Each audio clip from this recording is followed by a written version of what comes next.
Okay, another way to do effective lettering is to try and make your lettering look like the sound you're trying to make. For instance, you know, that old zombie favourite, arg, right? It just got up from its grave, right? What I'm doing is I'm doing a couple of wavy lines, you know, to make the lettering do that kind of thing as well. Get a bit of movement, okay? And the actual word itself, arg, a couple of U's, very, very quickly. I'm just putting them in. Follow that kind of line like that, okay, up the top and down to the bottom.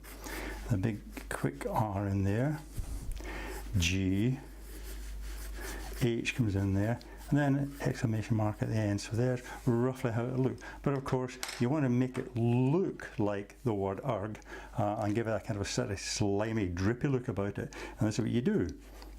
You bring your outline like that down, and then you kind of break it up by having these kind of drippy lines coming from it like that, as if the whole thing is just so slimy, you know, it's oozing like that, you see.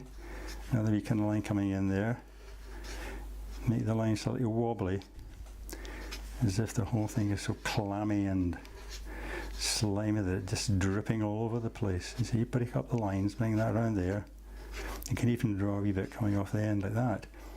Okay, another bit like that, break it up, and we drip from the end. Alright, come like that, another wee drip there.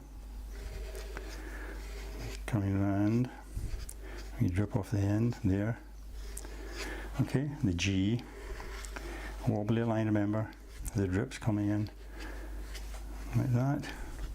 The whole idea is that this lettering is oozing slime. Okay, then you get your H coming in there. You know, break it up. Wobbly lines. Bit of the H coming down there. Okay, and then the exclamation mark. Nice and fat. Give your lettering nice and fat like that, okay? With the drip coming off. There we are. So there we are. You know, you could make it really nice by painting it a kind of slimy yellow-green colour.